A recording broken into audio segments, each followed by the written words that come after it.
Joining us right here on the Rich Eisen Show once again on the Mercedes-Benz van phone line is one of the best at talking politics and talking about numbers that there is anybody on television. And I love watching him on election nights on MSNBC and on NBC News. Steve Kornacki, who will be on Football Night in America on Sunday night on NBC and on Peacock here on the Mercedes-Benz Vans phone line. How are you, Steve?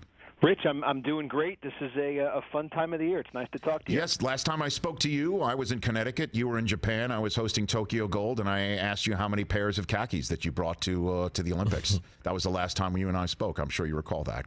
I still have the pants. I know that. That's good. That's good to know. So, how do you go about figuring out all of the possibilities for what's going on in the NFL playoff race? Walk me through your process that you get ready for Sunday night this time. I got to tell you, our huge assist to us from Pro Football Focus, PFF, our data partner. These guys are really on top of their game and learned a lot working with them. It's a very new way for me to kind of watch Sunday games. And to prep for it, really. But it's just sort of on Sunday afternoon, I'll be sitting there at any given moment, kind of jotting down who's ahead in every game and looking at if it finishes this way, what's it going to do to the wild card race? What's it going to do to the division title race? What's it going to do to the top seed race? And if this one game switches, how is it going to change? And just being aware of all the contingencies, and we can find a number for everything, and we can watch them, kind of bounce around all day Sunday. It's exciting. It's a lot to juggle, but have a blast doing it. Well, I guess let's start with mixing both of your parlances here. Let's start with the game in Los Angeles County last night, right? How did the Chargers' loss affect their chances of making the playoffs based on your numerals and numbers right in front of you, Steve? Yeah, not too significantly in terms of making the playoffs. We have them down to a 69% chance to make the playoffs now. That number had been at 76 coming in. So it's a small hit for the playoff loss. The big loss for the Chargers is the division title possibility. Win that game over the Chiefs last night, they got a real shot at winning the division. Instead, now it's the Chiefs really in the driver's seat in the not just in the AFC West. Now, if you look at that top seed race, the Chiefs, we've been watching their number just rise every week. The Chiefs are at a 33% shot right now to get the top seed in the AFC. Oh, my gosh. So 1 in 3 shot of them having the entire playoffs come through Arrowhead. And that number, I imagine, improved vastly with that overtime win on Thursday night. Same with their division hopes, right? I imagine. Yeah, absolutely. And I think that the Chiefs are playing so great right now. You just look like it's they're kind of back. Obviously, the Chiefs we used to know. The problem they've got looking at that top seed is right now the tiebreakers. The conference record would potentially be the tiebreaker if you had a three-way tie there. They're 3 games behind the Pats in the loss column. Wow. In terms of the conference record. They also have that head-to-head loss to Tennessee earlier in the year, so they've got to get a game up, I think, on both Tennessee and New England. So it's not just win out for KC. They're going to need one or both. They're going to need both New England and Tennessee to lose a game. Which is why that's as low as 33%, even though it's high. Look, 33% with 3 games to go is something the Chiefs would have signed for when they were 3-4.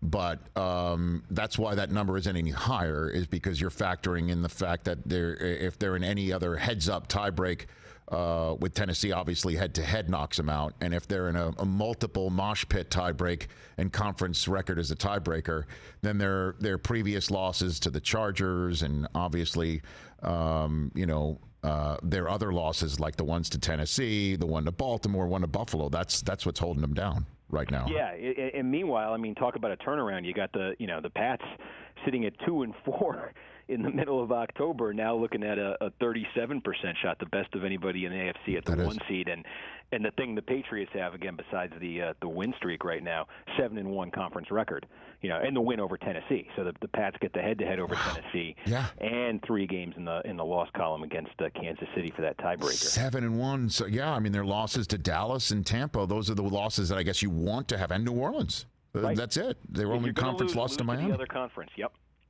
Wow.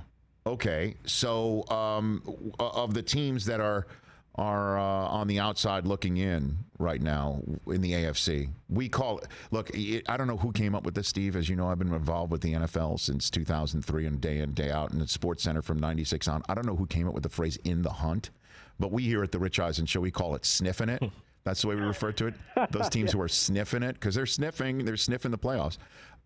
Those who are sniffing it in the AFC 8 on down, which team has the best chance percentage-wise of making the playoffs right now? So it's changed a little bit this week, and I think it's the COVID situation that's done it. If we'd been having this conversation Monday morning, the answer would have been Cleveland. Cleveland by a few points over Cincinnati.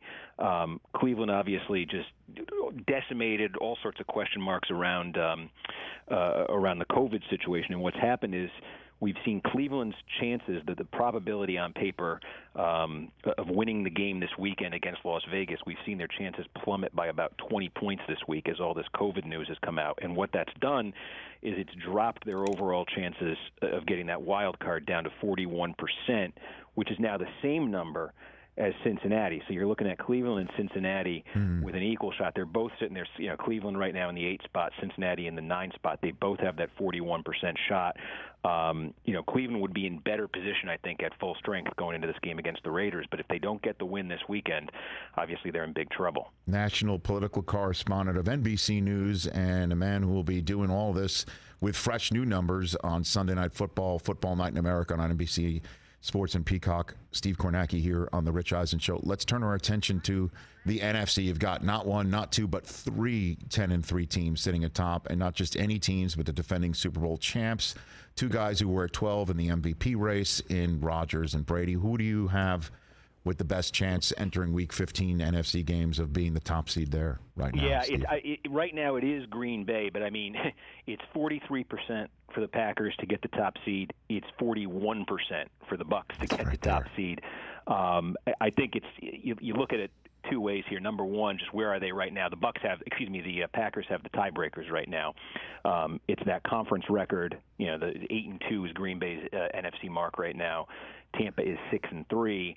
So they would get that tiebreaker, and I think if it came to it, Green Bay would likely have the next tiebreaker. That would be the common games. They would also have the tiebreaker there. When you play it out for both teams, each one of them has.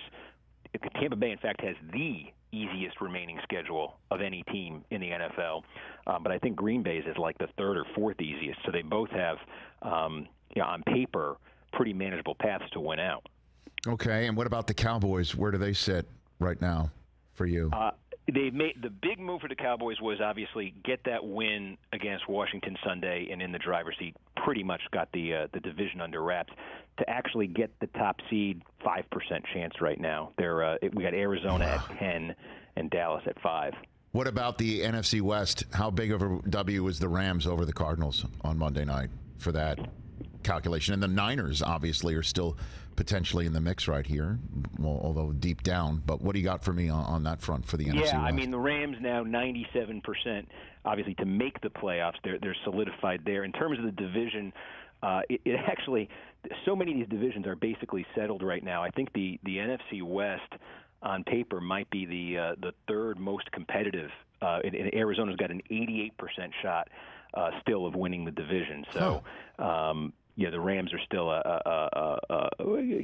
kind of a long shot there. But what they did, obviously, was just really, I think, shore up their playoff position. Well, they're only one back. Is there any numbers to support why 88%? And only I guess much smaller percentage for the Rams right there. Anything? Is there a tiebreak we're not seeing on that front? If it comes to that strength of victory, the conference record is the same right now. If it comes to that strength of victory one, which I think would be next right now, Arizona would have would be significantly better than the Rams there. Okay. Fantastic. There's so much. I love this sort of stuff, Steve, and you're terrific at it. So I guess let's just I'll throw you a curveball if you don't mind. Good, you've handled curveballs. If you could compare Urban Meyer's head coaching tenure to a political career, whose would it be? What do you got for me on that front? Oh boy! Well, let me. Where my mind goes, let me think of somebody who a campaign, a presidential campaign of somebody's. Urban Meyer's NFL coaching tenure. Whose presidential campaign does that remind you? I'll give you a fellow Ohioan. Okay. John Glenn. He's okay. I'll bite. What is that? It was the can't miss president. The astronaut, the hero. Yeah. Can't miss 1984 presidential candidate. Got in the race, and from that moment forward, everything that could go wrong went wrong. I think technically that campaign may still be in debt today.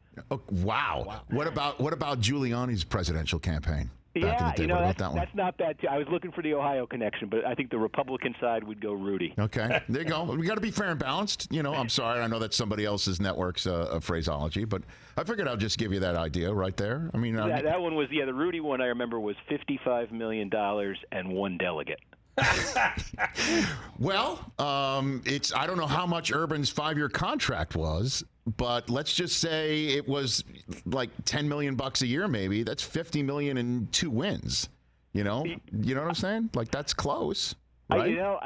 I got to say, which one of those? I'm trying to, we got to factor in inflation a little bit. But that's actually not bad. Yeah, I mean, you could try that one on for size at some point, whenever you want to cross streams of the things you are expert in. Thanks for the time, Steve. Let's do this more often as the playoffs heat up and all that good stuff. Let's do it. Sounds good, Rich. Happy to talk to you. Right back at you. That's Steve Kornacki right here on The Rich Eisen Show. Hey, you watched all the way to the end. Thanks for that. Watch more right here.